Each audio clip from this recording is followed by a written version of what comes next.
My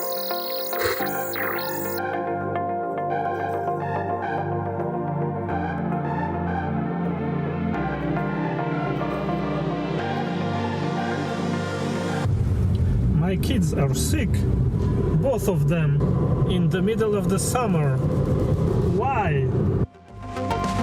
Will it be okay? Let's go back home. I've got a problem with the dopamine. You got it too. Everyone has it actually. But the first step to dealing with this problem is acknowledging that you have it.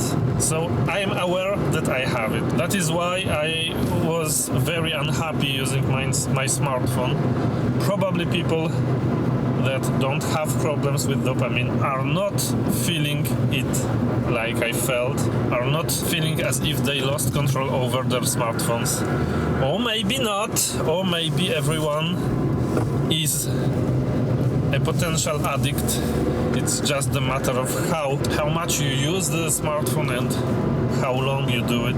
And so I have a problem with dopamine and I have to solve it. And how do you solve problems with dopamine? The most obvious answer to that is by limiting your dopamine inducing things. And that is because dopamine is not actually working as most YouTubers say, spikes, but it's rather a base level. So if you consume lots of dopamine inducing things like multimedia, like smartphone notifications, like coping with your stress by going on WhatsApp or by texting people or by checking your YouTube comments or by tweeting. So if you do it like that, your base level of dopamine is raising, and what it causes is that other things that you should be doing in your life are not as appealing and as attractive as they should be, and so your relationships are less interesting, less appealing. And so in order to counteract this, you have actually to lower the base level of dopamine you are experiencing, and suddenly those things that should be normally important to you start looking appealing again. And this is a process that takes from 30 to 60 days. And so if you want to try it, just don't make the YouTube friendly 7 days of something, because it changes nothing actually. Make 60 days. After 15 days you will start to noticing some improvement, but after 30 days it will be really noticeable in your life, and you will experience not only the withdrawal from the dopamine inducing activities, but also you will experience the increased interest in those other things that are really long-term important to you. And so 60 days, it does not make for a good YouTube title for now, but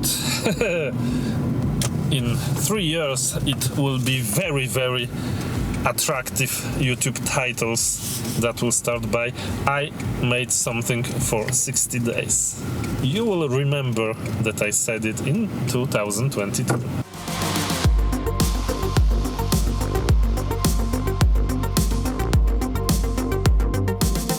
And so it will go in the similar direction than the sugar subject, for example. You see, 5 years ago there was very few sources that said that sugar was bad. There were some ideas to tax sugary products, but it was really seen as something crazy.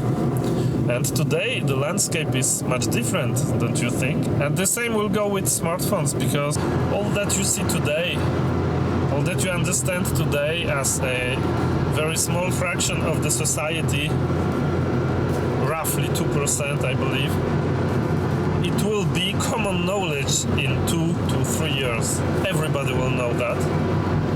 Why? Well, because every creator, every portal, every YouTube channel will be talking about it, since it will generate clicks. It was the same with sugar.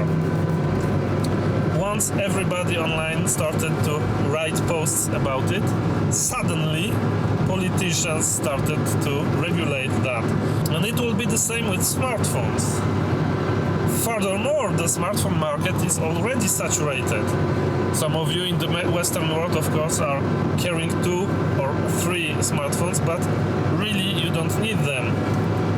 But in the world, I think that we have crossed half of humanity having smartphones, and so half of humanity have the problems I described. Smartphone manufacturers have a very, very hard time selling new models, and some of them will have to differentiate themselves from the pack. And I think that Apple started to doing it with limiting the tracking that occurs on iOS, and it will go further. There will be manufacturers that, like the Light phone or Punkt, that will build their brands on being anti-smartphone. And it will bleed into the smartphone market. There will be good Linux-based smartphones that will be very easy to use, that won't be used just by nerds and by folks that are really caring about privacy, but it will be accessible to everyone. Just like the Fairphone today is accessible to everyone. If you care about how a smartphone is manufactured, you can buy a Fairphone, and you can buy a Light phone. And that is the beauty of choice in a free world.